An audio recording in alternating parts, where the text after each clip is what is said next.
पुण्यात्माओं,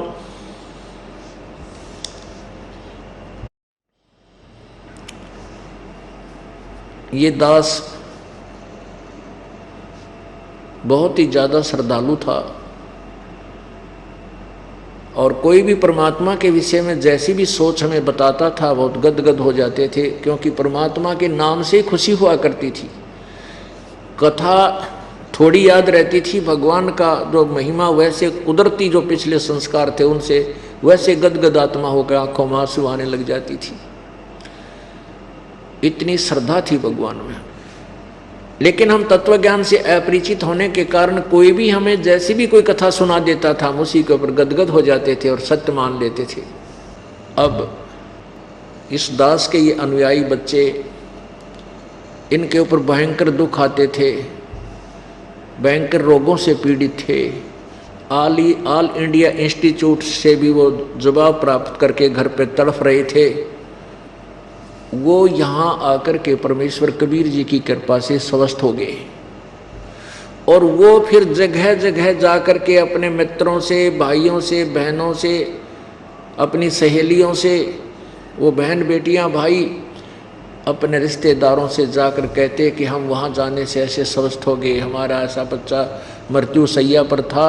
और उपदेश लेने से इस दास का नाम लेकर कहते हैं कि रामपाल महाराज का नाम लेने से, नाम तो कबीर परमेश्वर का है लेकिन ये प्रदान करने वाला ये दास है, उसकी उन्हीं के आज्ञा से ऐसा सुख हो गया, हमारे ऐसे सुख हो गए।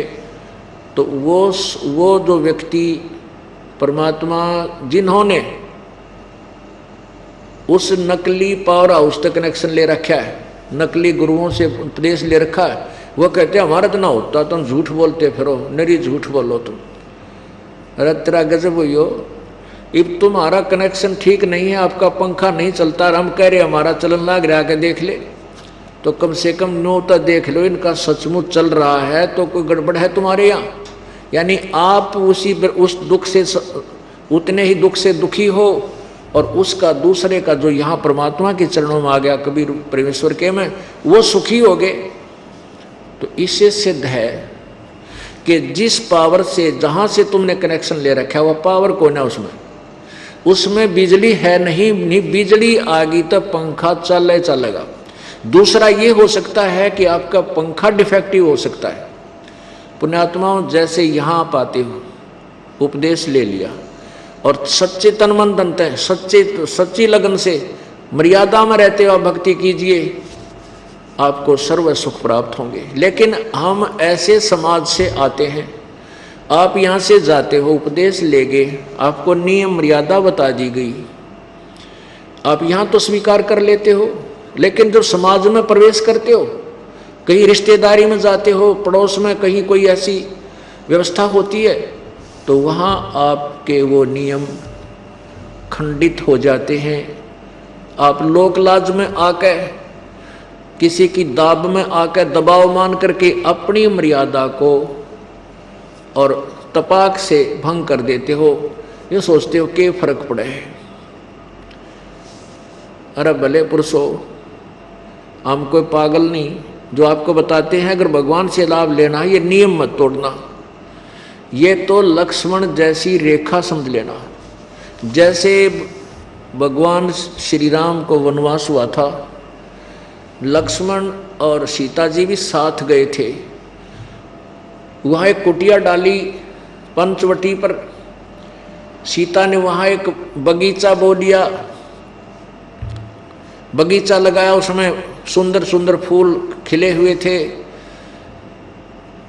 और रावण का मामा मारीच एक मृग बनकर, स्वर्ण का मृग, सोने का मृग बनकर उस बगीचे में घूमने लगा। सीता जी की दृष्टि पड़ गई। सीता जी ने अपने पति रामचंद्र जी से कहा कि ये मृग मुझे ला कर दो, जीवित या मृत, मुझे बहुत प्यारा लग रहा है। अब वो माया रूपी यानी सिद्धि से बना हुआ मृग था। रामचंद्र जी अपना तीर लेकर के जब चलने लगा, वो मृग काफी दूर भाग गया। तो भगवान रामचंद्र जी ने अपने भाई लक्ष्मण से कहा था कि लक्ष्मण, हो सकता मुझे दूर जंगल में जाना पड़ जावे, पर तू सीता जी को अकेली छोड़ के मत आना। और किसी कारणवश आना भी पड़े तो आप इसके चारों तरफ ये मंत्र बोल करके एक रेखा, एक लाइन खींच देना चौफड़ी के चारों तरफ। ऐसा ही किया गया। लक्ष्मण को भी जाना पड़ा, सीता ने कटु वचन बोल दिए थे, तो लक्ष्मण ने कहा कि माता मैं जा रहा हूं, लेकिन ये रेखा खींच के जाता हूं, इससे बाहर मत जाना। उधर से रावण एक साधु का वेश बना करके आटा मांगने के लिए आया और कहा कि माई भिक्षा डालो। सीता जी ने कहा कि आ जाओ महाराज, ले जाओ भिक्षा। अब जो ही रावण साधु के भेष में, वो नकली साधु बना हुआ था, उस रेखा के निकट आया, उसमें से अग्नि की लपट निकली। 10 कदम पीछे रावण जा करके खड़ा हो गया और कहा माई भिक्षा देनी है तो इसे बाहर आकर दे दे, तू साधुओं के साथ मजाक करते हो, मैं तुझे श्राप दे दूंगा। अब सीता जी ने सोची कि क्या फर्क पड़ा है, साधु ही तो है, आटा देकर भी आ जाऊंगी। यह सोच सीता की थी, लेकिन उन महापुरुषों की रेखा का उल्लंघन कर दिया, उनके वचन की आज्ञा का पालन ना करने से सीता की के बिरान माटी हुई। उसने जरा सी लागी थी, के फर्क पड़ा है, थोड़ी सी आगे न जाकर अब देख आटा आ जाती हूँ। जो ही आटा लेकर रेखा पार किया, उसी समय रावण ने उठा ली और वहाँ लंका में पटक दी जाके। क्या बेरा कितना नाश करवाया, आप दुखी हुई और करोड़ों आदमी वहाँ सैनिक मर गए जब सीता जी को वहाँ से राहत मिली।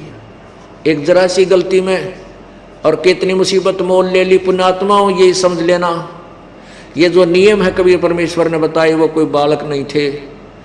इन मर्यादा का पालन करते हुए, इसमें रहते हुए नियमों में आप भक्ति कीजिए और फिर देखना काल आपके ऊपर कैसे निकट आ सकता है। जब लग हंसा हमरी आना और काल लगे नहीं तेरा बाणा। जब तक ये जीवात्मा हमारी मर्यादा में रहेगा, आन माने मर्यादा, और कहते हैं काल तेरा दाव नहीं लग सकता उस प्राणी के ऊपर। तो इसलिए आप जो मर्यादा में रहते हुए भक्ति करोगे, आपको पग पग पर सुख देगा भगवान। आप जो मर्यादा भंग कर देते हैं, वो दूसरा कहता है हमारे तो कोई लाभ हुआ नहीं। आप कहते हो हमारे तो ऐसे लाभ हो गया, ऐसे लाभ हो गया, ऐसा फल मिला। दूसरा कहता है मुझे तो कोई लाभ हुआ नहीं। पुण्यात्माओं, अगर इस दास से उपदेश लेकर के और फिर भी दूसरे को लाभ नहीं हो रहा है और अन्य को हो रहा है, तो ये समझना कि जैसे पावर हाउस यानी मेन लाइन तो वही है।